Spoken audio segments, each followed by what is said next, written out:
Hey, thank you so much, Johnny. Again, okay. No Coming problem. online with this. I'm sitting up here cooling. I got my coffee and I'm in my pajamas, so we're having a good time. Yes, we are. Real Absolutely. relaxed about the situation. Got to be, because that's Yeah, when the real good conversations come out. that's right. Sweet. I will tell you the first time that I seen you was just a few months ago. It was at Larry's event, and you had a role, and everybody in the place started cheering. It was like, "Who is that? Oh, ooh la la! Who's the pretty boy?" So that was my first introduction to you. I had no idea that I would see you again, just like a couple weeks ago, but I just remember that, and people were really impressed by you. Do you get that often? Um, I mean, I would say yes. I I think I've been working in the industry for a minute now, so branching off into new avenues of just like artistic expression um, gives people more insight and depth to who I am as an artist. People have known me for a long time as a dancer, so seeing me in different like elements is like always surprising and really nice. Excellent. So this Yeah. is a question I normally start off a conversation with. Can you give me your name, your stage name, and can you describe your artistry for me? Yeah, my name is John Origines Santos Jr. My stage name is Johnny Tsunami. Um, my artistry would be described as unlimited. I'm a multidisciplinary artist, and I'm everything. Excellent. What do you, if you have to go down the list, at least giving your top three in that order, what would you say your most expertise and strongest passion in, and then second and third? Ooh, I would like to say dance, obviously, because I've trained for so many years in that, and that was my first uh, natural gift that I gravitated to. Um, writing came second, so I would say music because I had a poetic background, and then acting. Yeah, Okay, that makes sense. yeah, Can you tell me a little bit about your background? Were you born here in Los Angeles or somewhere else? yeah. I was born here. I was born in San Pedro, California. I currently still live in the area, so I'm like a native to the roots of LA, California. Uh-huh. Excellent. Are you like Yeah. first generation here in Los Angeles or? Mm-hmm. Okay, Yeah. excellent. A lot of us are implants. So we come in and we have like these big dreams. So like what was it like for you growing up? Did you already have people that you was looking up to, or did you like kind of find your way and like kind of skirt around and got to dancing and Mm. music? I think because when you choose a career that's just based in the industry, you're always looking at celebrity or somebody. But in that, I still was just trying to navigate my own way. I always just was very intrigued and wanted to expand outside of where I was from. So I started just to train and be around the right energies and the people who kind of inspired me, whether it was taking class or performing, and that just kind of opened other doors. Where did you begin your dance training?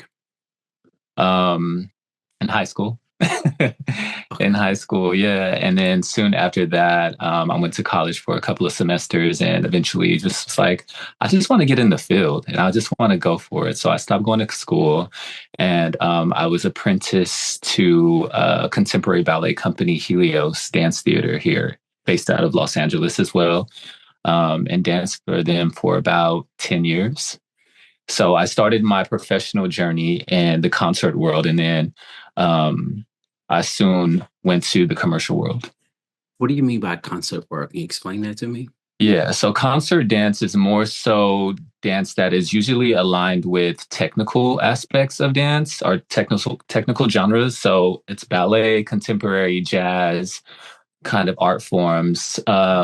Obviously, Alvin Ailey has very African influence as well. So when you transition to commercial work, it's more fused with hip hop and those type of like subgenres. I mean, still those elements of concert are in there, but it's more commercialized.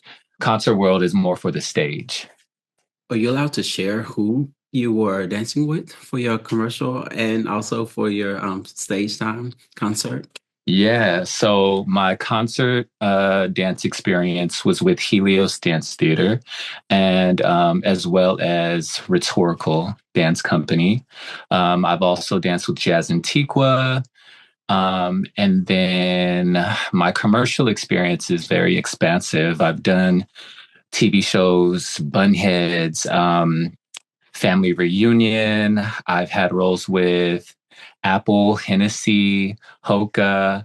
I just did movement direction for Coca-Cola. They have a new flavor drink coming out, or that just came out, the orange cream. Some artists that I've danced for: Janae Aiko, Don Richard of Danity Kane, Maya, Lil Nas X, Rosalía, just to name a few. So yeah. So, okay, this is awesome. I know a lot Because to unpack. yes, yes. First off, I have to say I didn't know you was old enough to like be dancing with Danny Kane. You know. Oh yeah. Ooh. I've been doing this for a minute now. 80s baby. Uh-huh. Okay. All right. All right. Yeah. I love it. I love it. Okay. So because like you give out very youthful energy. Right. Hmm. You give out very young. So I had no idea, you know. I was like, Yeah. okay. Even when we talked and I met you in person, I was like, okay, he looked like he like 20 something, you know. Thank you. Oh my gosh, thank you. I'm big on preservation. I think now at 37, I've just been being really mindful of what I'm consuming, what I'm giving as well. And that's in all aspects, not just in my diet, but just energetically too. And I think that's important to keep in mind just for stress and just trying to remain happy and positive and keeping the right energy and the right substances in you. Excellent. Do you Mm. find a challenge within the dance community or is there something else for you? Mm. I, I personally haven't had that challenge. What I will say is that a lot of times that battle is with yourself. And I think in any career is it's a mindset thing, you know. For a long time, I would say that personally, I kind of had a lot of apprehensions because as life goes on, generations change things, right? We There's a certain way that we marry because we are a certain generation, and that new generation comes and they shaking things up, right? So it's kind of trying to split the balance of like, okay, learning the new, but still keeping the foundation of some old things, right? So for a long time, the industry started to feel very pyramid scheme, especially when social media started to really take off. How many followers you have? Are you going viral? And you would see these things in the breakdowns in the contracts, like, well, we're looking for 20K followers or this many followers or whatever the case may be. So it started to feel very pyramid scheming. And that was when I started to tap out because it started to take the joy of it away from me. And I'm like, I just want to dance. Like, this is what I love to do. I don't want to have to worry about. But then there's a business side of it that we all have to be mindful of, no matter what you do, right? So I put all these thoughts on myself in my head, like, well, I'm not doing this because of that. And I'm not doing this because of that. And it feels like this and it feels like that. And I said, you know what? Silence all of that noise. Show up and do what you are supposed to do, what God has given you. And everything will unfold right before your eyes. So I think that a lot of times it's mindset. And as soon as I switched that, so many blessings started to unfold and just things that I was speaking just started to happen. And I don't know, it might sound crazy, but I'm just a big believer in divine timing and just really like being a stickler for what you know is right for you and trying to just stay true to that and not allow those thoughts to like persuade you into a distraction or like what you can't do because anything is possible. I like that. Thank It's a you. great mindset. Thank you.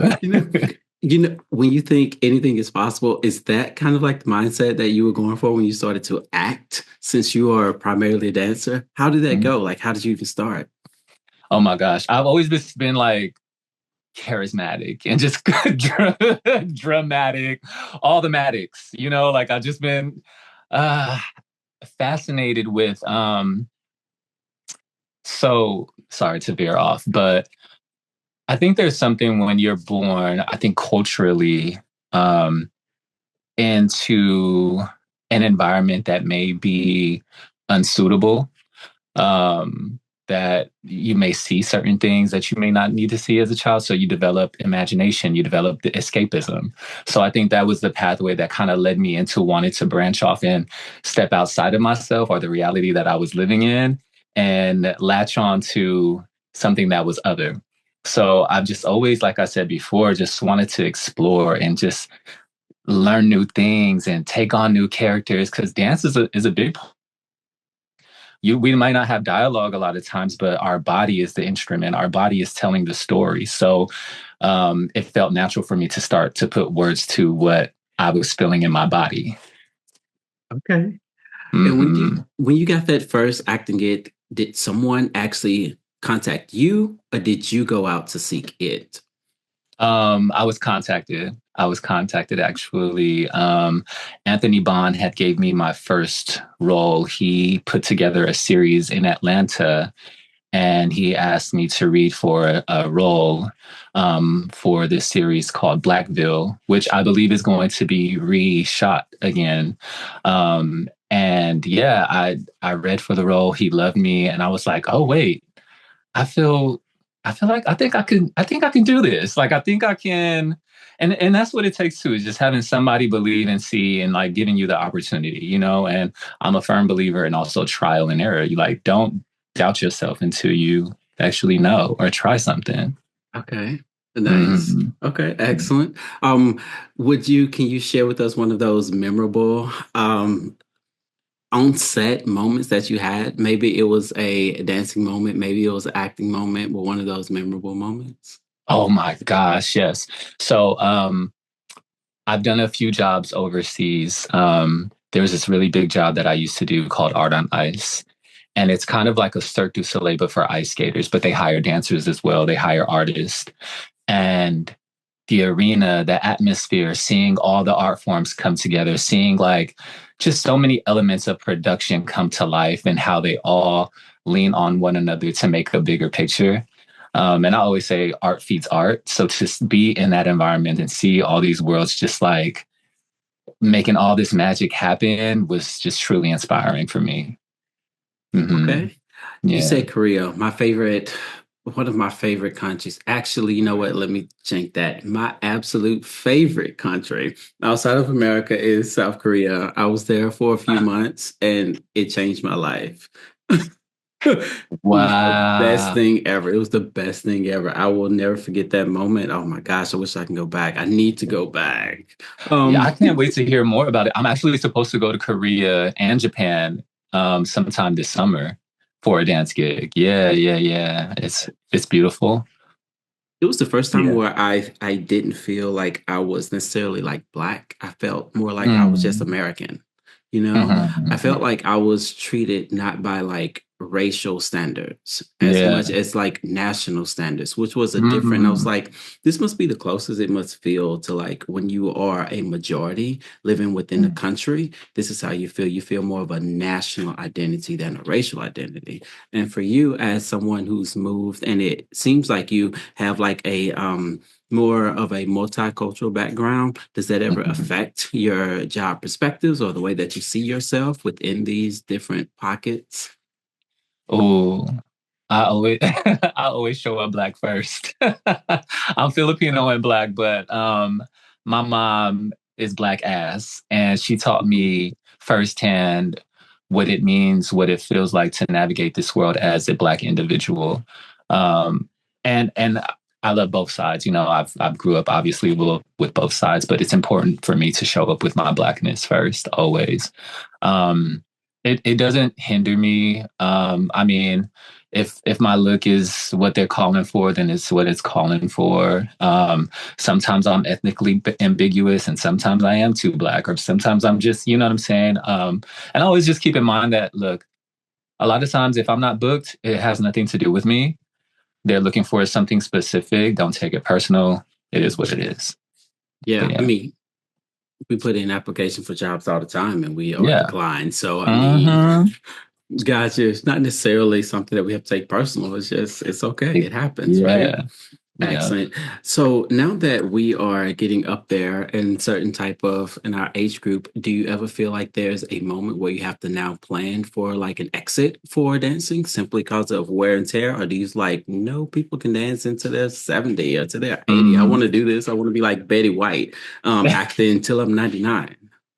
Yes. Oh my God. I battled with that for a long time. I've worked in and out of the industry. And as of recently, I'm like missing dance a lot.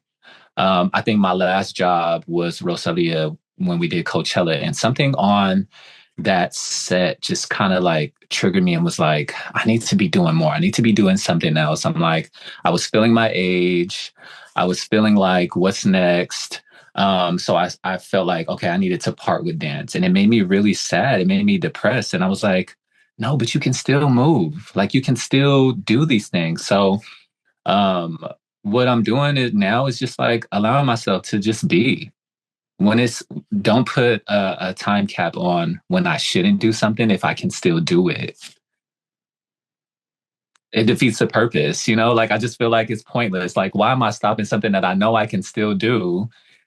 I might want to explore other things to take a break or whatever the case may be, but right now I'm like I haven't danced in a minute and the bug has been itching. Like, get out there, like, do the thing. So I'm like, you know what? I'm not going to say I don't want to dance no more. I want to transition because I've actually been doing a lot of movement direction work and assistant choreographing. But yeah, dancing is it's just going to always be in me. I'm not going to run away or cap on my gifts.